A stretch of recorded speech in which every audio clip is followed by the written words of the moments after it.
All right, welcome back. We are here with Nicolette. Welcome to the Glow Up Girl podcast.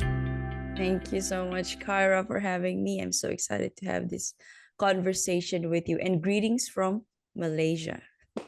Yes, we want to also just really thank Nicolette for getting up. She is up extremely early in Malaysia, so I really appreciate you getting up to join me this morning. No, no, no. Thank you so much for having me. I cannot wait to have this conversation. Yes. So, whatever it is, whatever that I need to do to share with your audience, Yeah. yeah. Well, we'll get started by just having you tell everybody listening or watching who you are and what you do. Ooh, okay. Well, thank you for that, Kyra. So, hey everyone, my name is Nicolette. I used to be an accountant, still am, but now I've transitioned from my 9 to 5 to a full-time podcaster, also a transformational lifestyle coach. So, yes, in essence, that is me right now. If you want to go, I could go as far back as what is the life story that I have and what made Mhm. me go about the change, what made me want to do the change. Definitely. I mean, I definitely want to know about it because, as you may know, like this podcast has a lot of listeners who are in the professional space, a lot of people in college, but also a lot of people who are workingpreneurs and a lot of people who are dreaming about that time where they can step away from that 9 to 5 and do the thing that makes their heart happy. So, why don't you tell us about it? Ooh, okay. So I think we could go back from the start then. Who is Nicolette since she was a kid, and how is she different now from then? So, okay. So Nicolette before 17, she's this goal focused, ambitious, very driven girl because that's what her dad used to tell her. He said to her, well, I'm just going to turn it to a first person point of view. My dad used to tell me, hey, Nick, we don't come from a lot, but what I can give to you is education. So, what does that mean? It means this is the phrase that I used to hear growing up, Nicolette, you have to study hard. And because if you study hard, then they'll translate you to a good student, and then they'll lend you to a great job, and yada yada yada. Go buy the house, go buy the car, and do whatever you want, go travel. So Mhm. I was sold into that. Now, I didn't want to say that it was a bad thing, because that was a great motivator for me to do the best that I could at the time. So I did. I was a great student. I scored the A's and I got the scholarship. But when I was 17, that's when the age here in Malaysia that we have to choose what to do in college or university. I said to myself, okay, I scored this straight A's. Well, not really Mhm. straight A's, but yeah, almost all of them, all of my subjects. And usually the route is just to, number one, you go to private, number one, you go to public school. Now, the public school, at first, I thought to myself, public school in Malaysia at the time was regarded as subpar. So I said too, but little did I know they're actually on par with all of the great universities worldwide. So again, because of what I used to say or following the herd, I believe in that mentality. I said to myself, okay, for me to be ahead in life, I just need to be great, regardless of my health. Let me do the best that I can and go and prove something to my parents, especially my dad, that I'm worth it if I get the grades. Because he had this reward system for me and my sister. If we do great, then I'll get this, say, the Vaio laptop. At the time, it was, I love this. I wanted to get this cute little pink Sony Vaio laptop. So that was the Mhm. great, that was the aim. So I got it. I got it. Then I started tying my self-worth to the achievements Mhm. in school and at work as well.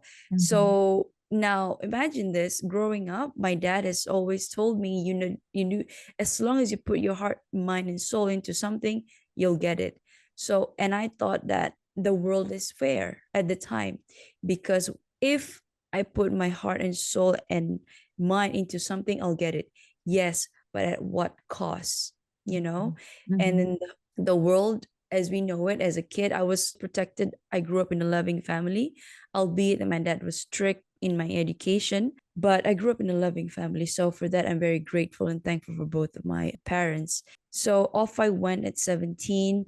I ventured out. 17 was the year of my high school when I graduated from high school. And then 18, I started working for a year. And then 19 was when I really left home. That's when I went to the capital of Malaysia, Kuala Lumpur. Everybody goes there to work Mhm. and living the city dream. In America, you guys call it the American dream, right? It was from a small town. So at the time, I was very cared for or protected. So I wanted to know what's it like to live on my own and Mhm. to also earn my own money. So I went and I made sure at the time that I actually got a scholarship, but it was you have to serve for the company for about at least 10 years, and Mhm. then or I could go to the route of go for a private school. So I went to the private school because I wanted the freedom. I don't like the idea of being tied down. And Kyra, mind you, this the course that I took was a professional degree where I don't need to I made sure I look for a degree that I don't need to do any thesis. Mhm. I just need to I just need to complete certain numbers of papers. So I Mhm. did that and I could work part-time and I could do part-time. And then I made sure I choose a course that working professionals would be able to focus on their work and then study part time. So that's what I did. The first year, Mhm. I was studying full time and then part time. So that was my MO for the first 1 year. And then the last 3 years, my dad was saying to me, because I was already in KL at the time, Kuala Lumpur, and he was like, okay, it seems like you're asking me more money than you should. So I think you should get a job in KL. So I said, okay, now this is me painting, creating my own canvas of my own life. Mhm. So let's do it. So that time, the course that I took was a chartered accountancy. I was fulfilling the prerequisite to become a chartered accountant. So that means they require us 3 years.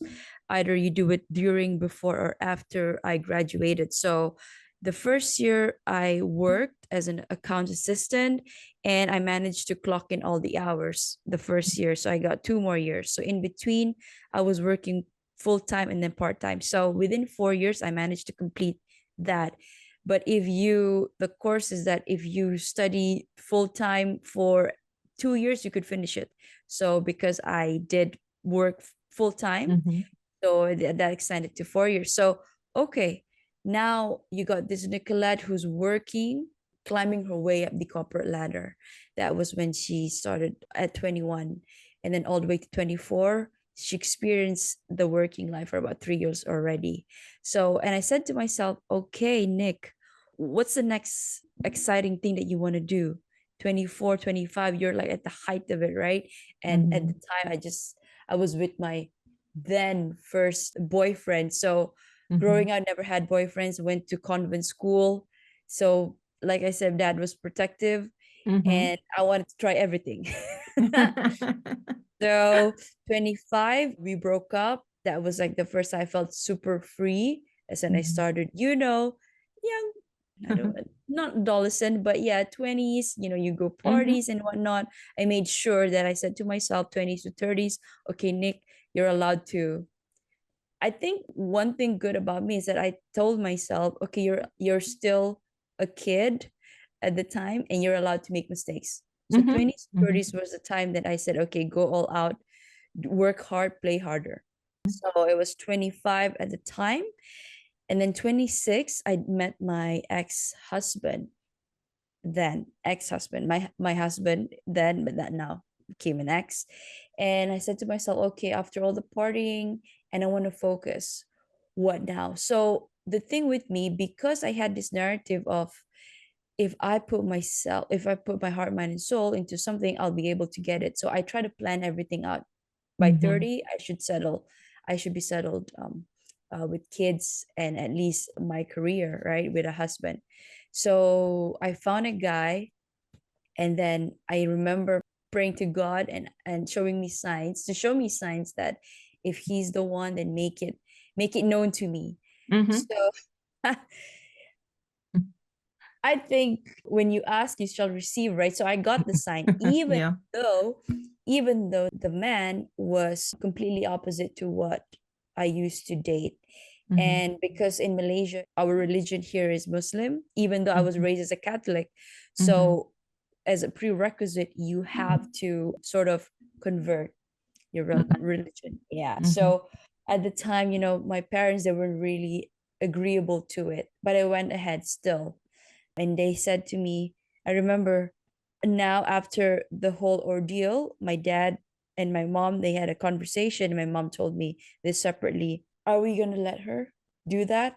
And my mom said, because my dad, again, was very protective, my mom said, if you don't want to lose her as your daughter, just let her go.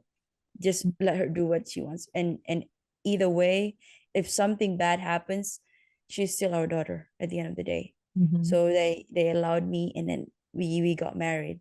So 2016, 2017, mind you, and I left my second job at the time. I was starting to climb the ladder. Mm-hmm. So I got married. I just joined a new company, and it was tough, Kara, because my ex-husband, we just knew each other for 3 months, and Mm. then he proposed.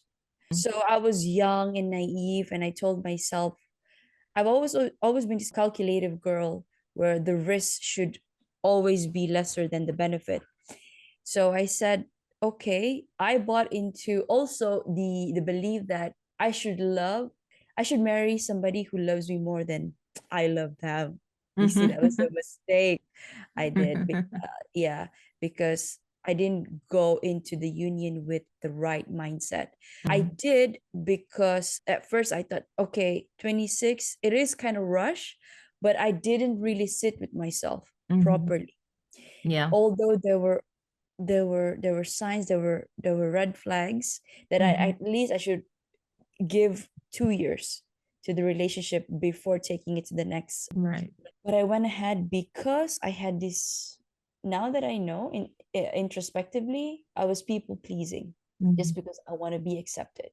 To Mm-hmm. prove my worth, that I am worth loving, I'd settle. So I learned that the hard way when 2 years after things didn't work out between the two of us and the marriage fell apart. We decided to go on our separate ways.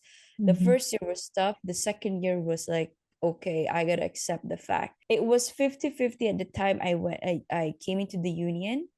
Okay, Nick, what is your exit plan? I had an exit plan, but when you're in that moment, Mm-hmm. all exit plans in the world, albeit you have carefully planned everything out, it will Mm-hmm. still hurt Right. Yeah. because you went against your family's wishes and all those things. But I had to face the music, they call it, right? Mm-hmm. Because it was my own choosing, was my own choice. 2 years after that, and it was COVID when I got divorced, and I was at the height of my career, Mm-hmm. and I was still being this egotistical person. I was still very egoistic about it. Okay, Nick, you solve your problems all the growing up. Solve this yourself. And because I was very embarrassed to go back to my parents and said I'm no longer with him, they knew that I was gonna get married. I was gonna get divorced, but I wanted to sort of show it to them that I'm okay, Mm-hmm. and my friends, even though they told me, Nick, couple of most of my friends said to me, are you sure you're making the right decision and whatnot about getting married? Right. So now that I'm getting divorced, I mean, where would I, Right. it's Yeah. it's yeah. Yeah. The valedictorian, Nick, I thought you got your life sorted and whatnot, but I had to really, that's when I started looking within. Mm-hmm. Started my own spiritual journey. I started turning to God again, because here I thought I was invincible. I got humbled very, very quickly. And at the time, I said to myself, okay, if your marriage is not for you, maybe love department is not for you, just focus on your money. At the time, yes, I was climbing the ladder. I was getting the job, the pay, but I wasn't happy. I was Mm, hollow inside. mhm. So that was in 2021 Is when that was that the moment? Was that yes, the leading? Okay, pivotal yeah. moment. Yeah. Yes. 2019 was the divorce, and then I tried. I did not grieve for the loss of the relationship. Mm-hmm. I went ahead and put my focus outward. I went Mm-hmm. dancing. I did everything. And the job, I was like, okay, let me devote myself to the job because Mm-hmm. this is giving me good money. At the time, oh, in between the marriage, I also purchased my luxury car. And and again, for what? Right? For what? Mm-hmm. It was external validation. After that, to 2021, I had this very bad cycle at work where I was a consultant, but my job required me to be seconded to different projects in a year. And we humans, we need stability at some point. So at the time, I think it was just my luck. I never Mm-hmm. felt settled. The first year, it was fantastic, Kyra. The second Mm-hmm. and third year, it started going downhill. Mm-hmm. And I said, what the heck is happening with my life? It's like I used to be this high flying student, and now I'm in this situation. What are you? Where is God? Mm-hmm. I started questioning. Now Mm-hmm. I started searching. And 2021 was really the start, right? When I looked within, I went to tarot, I went into everything, all modalities. And that's also how I stumbled upon rapid transformational therapy, Mm-hmm. because it's deeper than the problem is deeper than I thought. The root cause of why I needed to please people on the outside without asking myself, with and neglecting myself, what I Right. truly want to do. Yeah, Mm-hmm. who is Nicolette? So that's the start of it all, Mm. 2021. And ever since then, here I am. I love that. Thank you for walking through that because I think there's so many relatable moments in your journey that I think so many people have, right? From just the beginnings of how you grew up and being a sheltered child and sort of protected and then getting out on your own and you falling in love. So many people have gone through this. So first of all, I want to just say thank you so much for your transparency because I think there will be people listening or watching us who really relate to what you have experienced and will be appreciative of now as we continue the discussion about how you made that pivot in your life and where you are today. So Okay. I think one of the things, so I definitely want to understand rapid transformational therapy for a start. But I think I also, and this may be a part of the work that you've done, but I think I'd like to understand also the role that forgiveness has played in this journey. Because I think, like, I hear you speaking, and you said, I was humbled. And I think, like, well, yes, I mean, like, yeah, there were things that you did in it, but I think maybe you, from hearing your story, I feel like maybe you could have been a little bit too hard on yourself.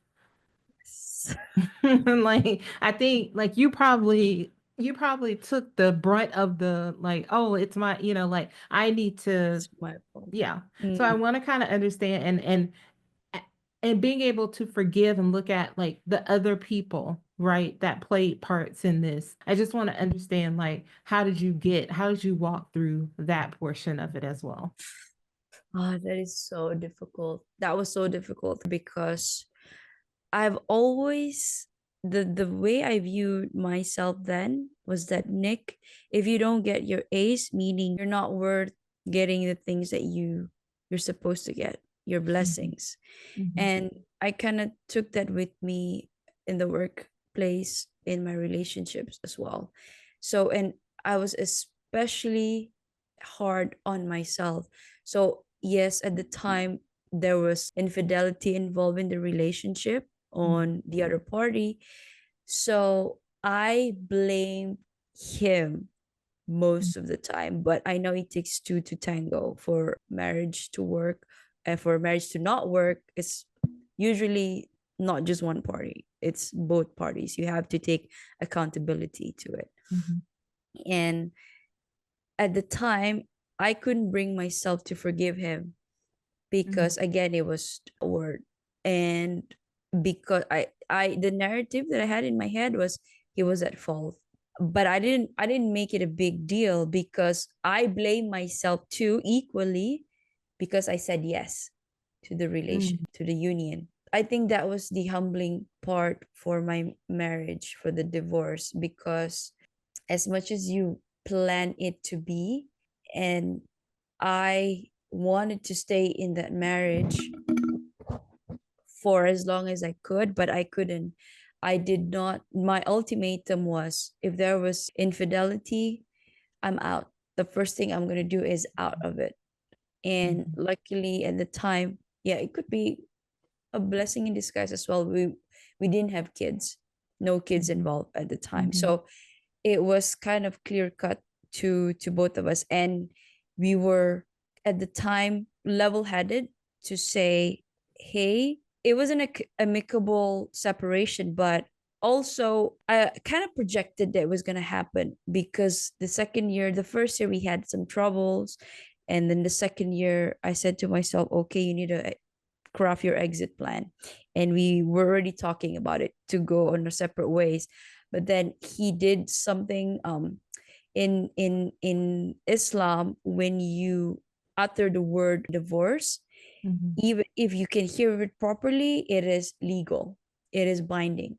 Even you don't need to go to court, even you just need to go to Mm-hmm. court to finalize it.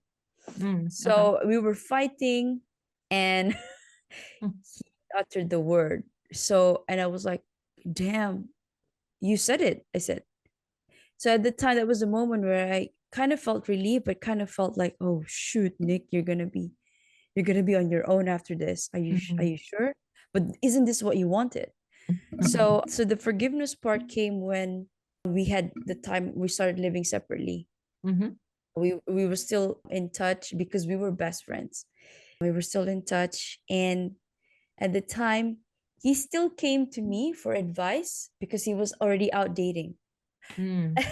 And I was like, dude, I think Already? I'm the most, yeah, I'm the most the coolest ex-wife. I mean, I'm still giving you advice. I was harboring this resentment, but I couldn't say no to him because Mm, I think the fact that I still cared about him, and I still gave him advice. But at the one point, I think 1 year into the divorce, and I said, you know what? I'm not your wife anymore. Let's just limit the conversation. mhm, That's when I started really processing everything. The first person that I needed to console was my parents, as long mhm, because they gave me the green light, and they're the two people in the world that I respect the most. mhm, They can give me away, they'll take me back, which they did. I think no parent would ever, disown their daughter or their child like that. So they took me back, and I confided to them. And the only thing my dad was said that you know, right? This is your he just said this. He uttered those words. Now you know. mm. Is deeper than the Pacific Ocean. The meaning that Mhm, that carries is deeper than the Mariana Trench. So that's when I felt very humbled by him, by God, that I thought if I plan it out, life would turn this way. So I needed to forgive him. It took me, I think, 4 years to not be triggered mm, whenever he called. So when mhm, he calls, he would still call. So he knows my car, he knows the model, he knows the plate number. So whenever he sees it, we're still in the same town, mhm, and work, our office buildings were just nearby each other. So sometimes he would see me around in the mhm. car, and he would give me a call. Hey, are you around? I'm trying to move on. Well, why are you still pestering me? And at the time, he was already dating Mhm, because I knew that it was like we lost each other as friends, not just mhm, as partners.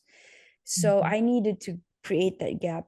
And the most difficult part in all of this is to face myself, mm.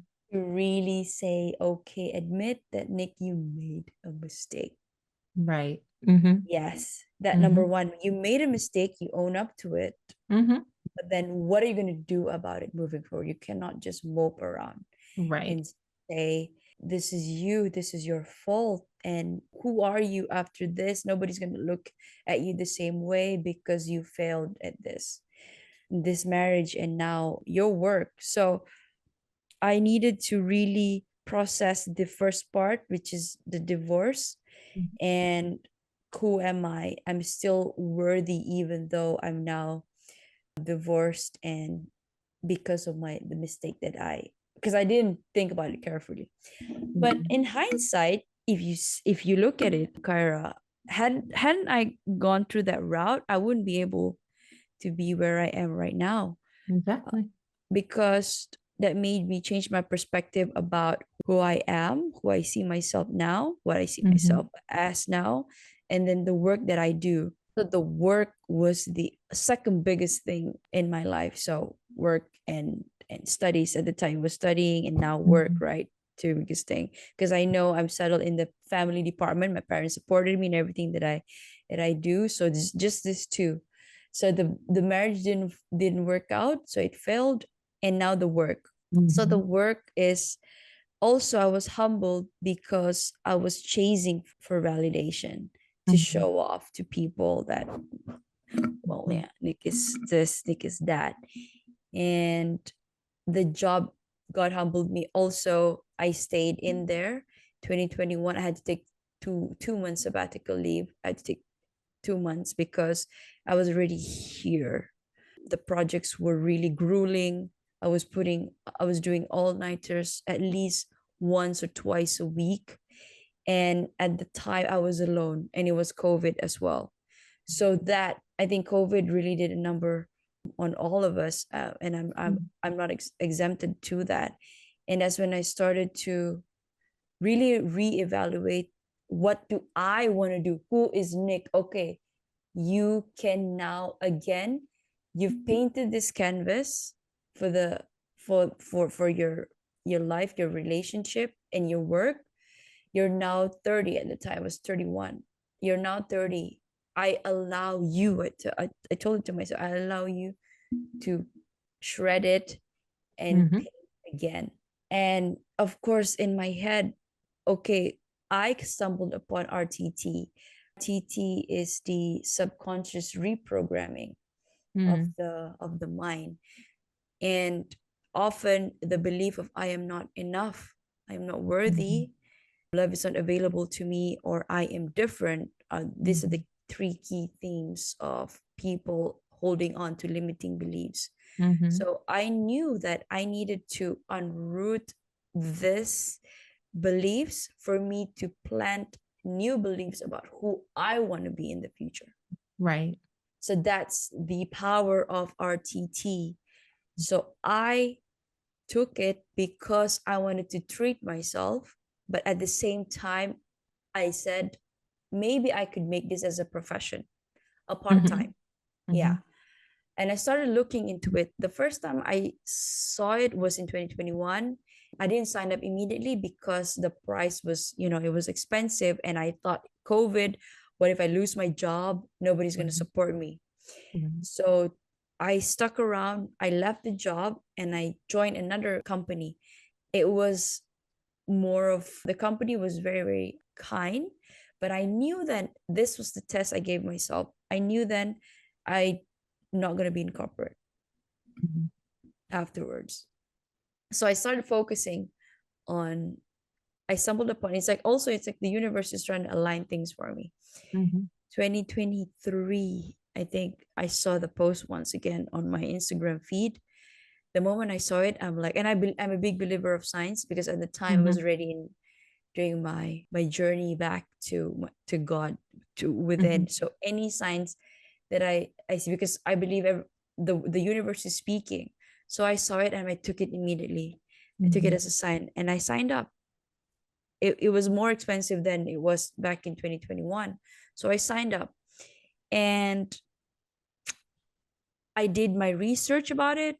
I went through all of the therapy. I'm about from an accountant to psychology. That's a Mm-hmm. 180 degree. And Yeah. yeah, and the person I had to convince was my dad. Again, you see, because I Uh-huh. look up to him very much, and it's good and bad. What am I trying to prove to him? That I'm not worthy as his kid? Even if I, now that I know, even if a janitor or anybody, even though I have the degree, he will still be my father and I will still be his Mm-hmm. daughter. His love will not decrease. I Right. need to remind myself. And because I saw myself very lowly, if I don't get something, I'm not worthy of his love. Right. So that was also the moment when I needed to really love myself as a kid, and I needed to reprogram my subconscious, Mm-hmm. because our subconscious records 95% of the things in our lives. And why I said, for you to cure whatever's wrong with you mentally, or even RTT is also fantastic in helping you, conceive and everything. That's a separate part of the story. But everything is in the mind first. Your mind creates your reality. So if you Mm-hmm. don't take care of your mind, that's the reality that you're producing, you're projecting. Mm-hmm. Mm-hmm. So I knew then, if I want to reprogram my life, I need to start with the root. So I went into hypnotherapy. I dove right in. And in the same year, 2023, I started podcasting, because it was a training ground for me. Okay, Mm-hmm. if I'm because I'm now, I mean, going in, so I made the mistake, right? Not vetting the person properly, and not really, how do I say, having my boundaries, when I should have Mm-hmm. said no. No, we Right. should wait. Now Mm-hmm. I learned my lesson and say, okay, Nick, take 2 years, search research about this program, and before you jump into it, because there's so many Mm-hmm. therapies out there. So I did it, and I said, okay, go straight to the subconscious, and this is what I need. So, mind you, my self-worth, self-esteem was battered because of the relationship, and Mm-hmm. also the treatment that I face at work. Yeah, Mm-hmm. I know you try to do your best, but then sometimes the best is just not enough for your bosses, right? Mm-hmm. So, to me, growing up, that if I put my heart, mind, and soul, I know I would get it. But then you don't sleep, and then still you're not enough. What am I then? I'm not enough. That's who am I? So that's when I started unraveling all of this. I started my podcast, and I said, okay, Nick, but one thing about me, I made sure that I had somehow an exit plan. Mm-hmm. I kept that in mind still Mm-hmm. as an accountant. I carried that with me. And that's when it all started. Hypnotherapy and the podcasting was a training for me to start talking to people again. It was Mm-hmm. therapeutic. It's a way for me to actually connect and see that, oh, I'm not the only one with this big ass Right. problem in the world. Yeah. Yeah.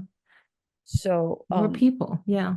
yeah, Yeah. we're humans still, and Yeah. I'm allowed to make mistake and pivot. And also too, just in the journey that you've experienced yourself, I mean, it makes the people that come to you or the people that you connect to and come and people who choose to work with you. I mean, like you're living proof of, of it. Exactly. And Yes.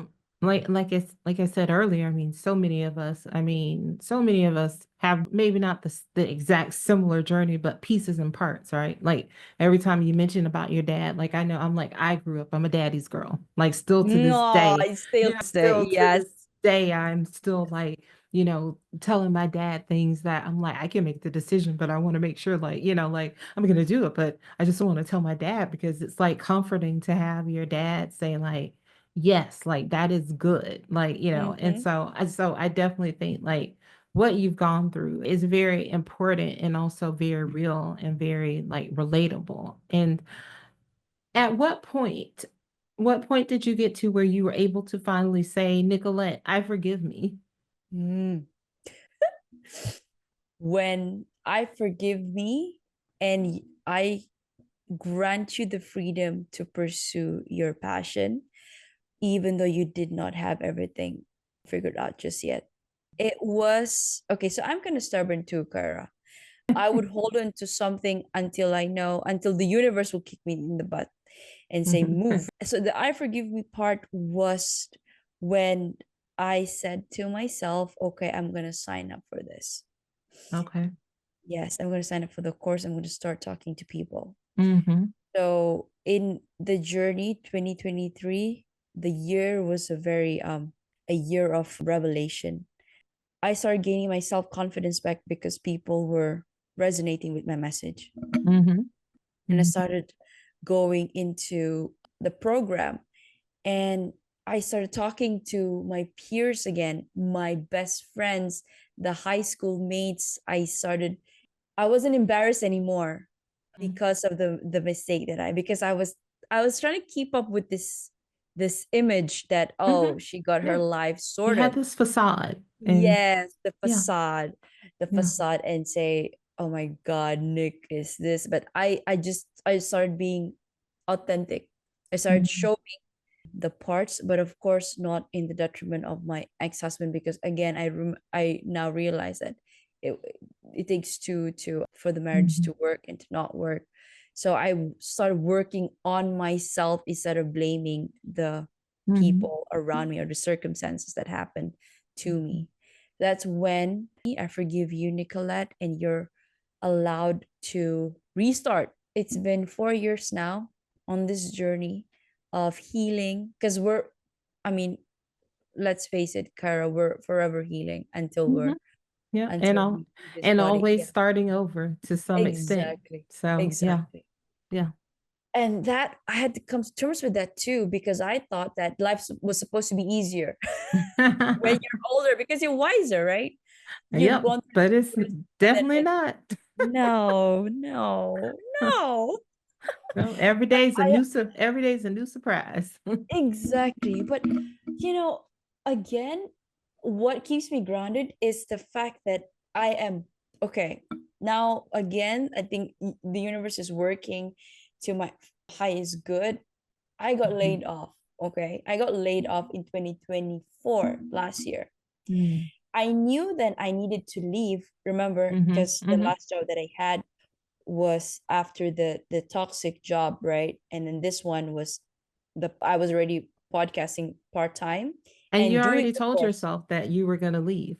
Exactly. Yeah. So I planted that in my mind. So the company restructured, and then came 2023 came, 2024 came, the news came. So, oh, Nick, I sort of I felt that coming, but it's like the universe said, okay, quit dicking around. It's Yeah. move. What are you waiting for? There are Mhm. people who needs to know, or for you to help, right? And Mhm. that news came. Then again, I was humbled, but in a way I was prepared, because at this time, if I were to leave on my own, it would take me the universe to pull me in a different direction, which it Mhm. did. Mhm. So I knew, because I was holding on to something that is stable.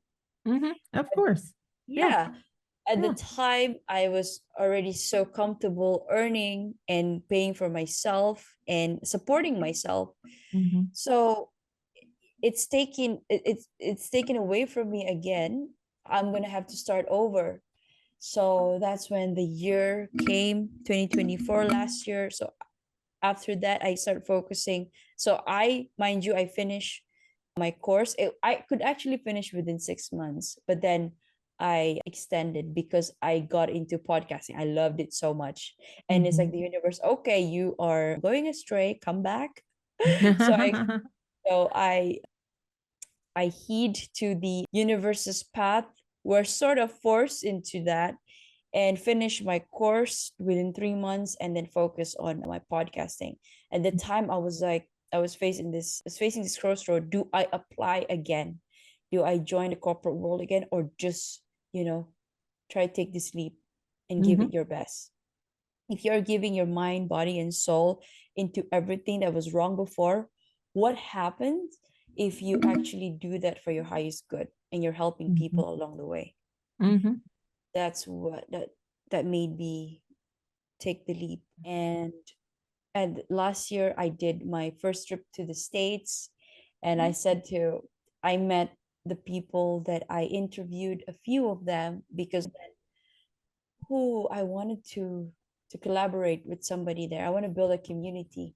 And Mm-hmm. mind you, the people that I was podcasting, there, most of them, 99%, 95% are from the States. I'm like, Mm-hmm. okay, Nick, you're actually you could do this, you know? The Mm-hmm. people are resonating. So yeah, I was forced into making that leap, Mm-hmm. Kyra. Not that I, but I had the You intention. already knew. Yeah, you Yeah. you knew God had already put that in your heart and you knew that you're supposed to do it, which I think is so amazing to hear because I think there's so many people who listen to this show, watch it, are experiencing the same thing. There are people now that are in corporate jobs that have passions that they know they should take the leap, but they're afraid because I mean, who isn't? We're all accustomed to the things that we have. We have corporate jobs. I mean, corporate jobs pay the bills, or any job pays the Yes. bills, you know? So it's like Yes. hard to walk away from, oh, I know what my check is going to look like every 2 weeks, to I'm Yes. not really sure how I'm going to, make money. Or I have this plan to make money this way, but am I guaranteed to make money this way?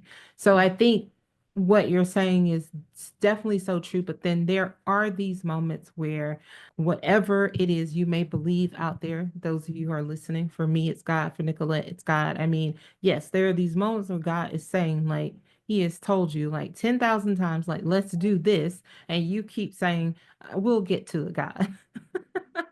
We'll get to it. And he's like, okay, finally, when you don't do it and the plan that he has for you calls for you to go ahead, and you could have made it a smooth transition, but But you yeah. chose to be hard-headed and say, oh, that's right. No, I need you to lay me off from the job. Yeah. Oh my God. Yes. I need You you couldn't to, say it any better. yeah, I need you to take the actual supply to my pockets before I'll do it. Yeah. So Nicolette, tell us about the community that you've built, and how do you work with people, and how can people out there who might be listening connect to you and work with you? I love that. Thank you so much for asking. So the community that I've created are very, very, very, very supportive, and they're real. Number one, I think the key to go ahead in life, and right, the only way to operate right now is just to be authentic. You are you. There's no one else in the whole galaxy as you are. So you don't have to pretend that you are the Kardashian. I don't know why that just came to me, or anybody besides yourself, because Mhm. you have that true essence. And the community that I attract are those kind of people. I start being me. Some people might not understand what why I chose this path, but I think it's my higher self has already chosen this, and I had to come to terms with that. Actually, those people that are meant for you will find you. Mhm. And Yep. the community, this is, I've never imagined I'll be talking to people who are coaches themselves, and they are in in different parts of the world. So now I have friends in Middle East, in the States, in Europe, and we connect with each other at least once a month. Mhm. I made sure. So although, I will admit to you that I have times, because I'm still human, that I don't feel like, oh God, what am I? I'm worried about Mhm. what's next, right? I'm worried Mhm. about this. If you receive this much of payment, but then it's not consistent just Mhm. yet. Mhm. So it's the part where I had to really reinforce and use that hypnotherapy on myself. So, okay, Nick, what is your focus? Why do you do what you do? So I think the first thing is to really lean into your heart. Why do you do certain things the way that you do it now? The intention. That's what I tell people. Mhm. If you wake up at certain time in a day, why do you do that? Or if you sleep, say I have people coming to me, Nick, I can't sleep it's 1 or 2, I can't sleep. Why can't you sleep? Because the kids are not sleeping. Why are the kids not sleeping? Or because they see me not sleeping and they are awake with me. Mhm. Okay, so I dive deep. So that is also the power of asking why you do certain things, and hypnotherapy does that as well, because you want to uncover the root of there's things that you do. Why do you believe certain things about yourself, or why do you believe this is happening to you? So it's about taking, it's about number one, you're going to be transparent, you're going to be open with yourself, and you're going to have to face the darkest parts of you. Now it will take you as long as you want, because you can only meet people as deep as you have met yourself. People might not understand why you do certain things, because they may have projections about about them to you. So when people come up to me and say, or any interactions that I have, and I'm also an intuitive, I'm an empath, and I think not think, I know it's scientifically proven, everything is energy. Energy speaks first Mhm. before everything else. That's why we say, and we walk into the room, if it's a good vibe, Mhm. oh, Yeah. I think that person is a she, or is this vibe that I can chill with.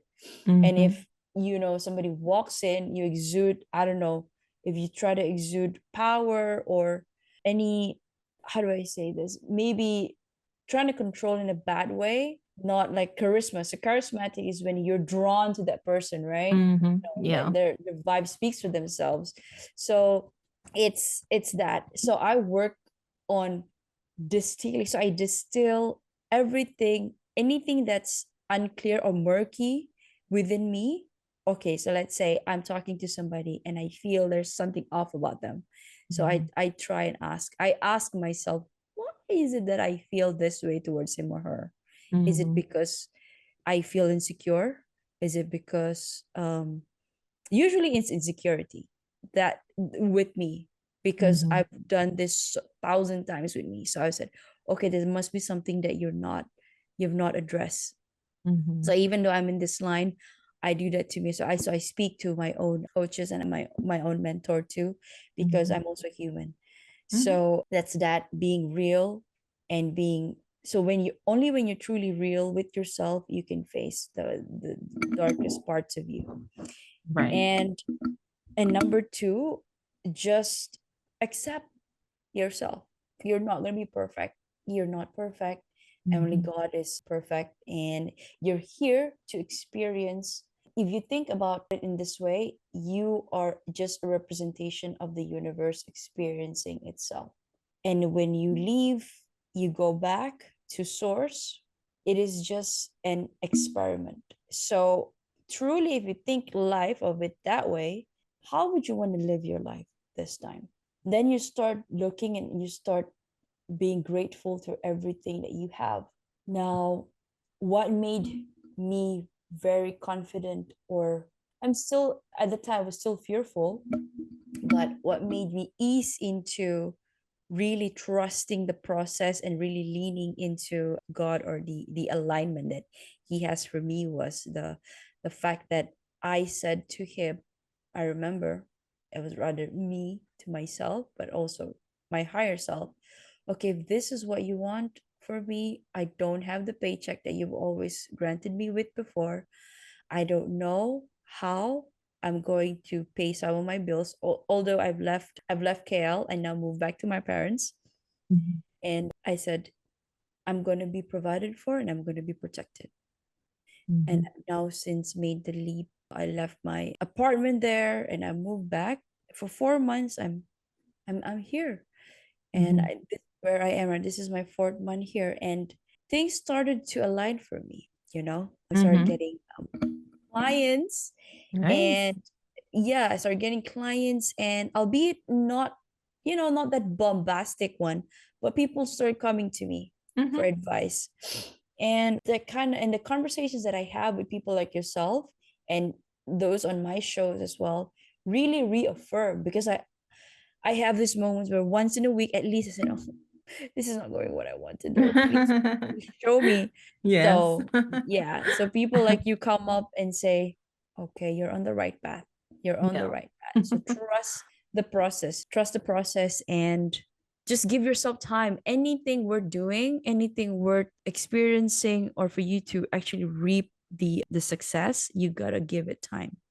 So Exactly. Yeah. I definitely appreciate you saying that because I think so many people, I mean, as you said, as I affirmed you or people that you talk to, we affirmed you. I mean, I think it's the similar thing for myself, like having, doing this podcast and a lot of times saying, oh Lord, should I be doing this? Should I be sticking to this? And then he always plants someone who says, oh, what you're doing is just awesome. Like, this is so great. So keep doing it. Keep doing more of it. And so it's always very good to have those. I'm always grateful and thankful to God for putting those people in the path because a lot of times you're like, I don't know, should I stop? So Nicolette, why don't you give us your website so that people know where to find you and where to find you on social and all that. okay. Anybody listening right now, thank you first off for listening to my story. And also to you, Kyra, I also want to comment because you said that. I want to comment on the work that you did prior to the show. You sent me a fantastic deck. I love it, that kit. And I said, oh my gosh, she really puts an effort into every, like for my guests, I'm like, I send them a form and they fill it up and then that's it. So, and I commend because I can feel that you're a very creative person. I just want to say that you're doing a great job and I appreciate your work. So Thank you. I thought you should hear that. And for those people listening out there, my website is www.thenicnierras and wholisticlifestyle.com. So you can find everything about me there, the journey, my coaching framework, my podcast, the start of my podcast, and the appearances that I have been on, the opportunities on some of the media and podcast appearances, and also the light work that I do. So I also have, if you're not ready to be with me on one-to-one, I also have an array of digital guides as well as intuitive reading if you want to go into the spiritual path. I do that too. Oh, So yeah. fantastic. Well, I will make sure I drop those links in the show notes so that everyone can find you. But I just have to say, one of the unique things about being podcasters is that I like to let the story guide the conversation. And I feel like, I kind of felt like, I don't know, like you said, I just had a feeling when you started to talk about your story. I'm like, let's just let this story ride. Like, let's ride with this story and her journey because I know it's going to be meaningful and it's going to help a lot of people. So I just want to thank you for coming and sharing with the community today and just for your honesty because I know as I can tell from the story that it wasn't always easy and it isn't always easy to share things where we feel like maybe they have gone wrong. But to your point, I mean, what has gone wrong for you could be a blessing for someone else to hear so that they can avoid, certain things or just maybe somebody's going through it and they're like, oh my gosh, she came out on the other side of it. So I just want to say thank you again for taking time out of your day, so early in the morning, by the way, and joining us. I want to thank you, Carol, for the work that you do and for giving me a safe space to share my story. And yes, you let me sort of just wander off with my story. And I was kind of mindful of the time as well. So you're fantastic at what you do. And I think you should definitely keep doing it. I love the work that you do. So, Awesome. Thank you so much. You have a supporter here in Malaysia. So. Fantastic. Well, stay tuned, everyone. I'll be right back.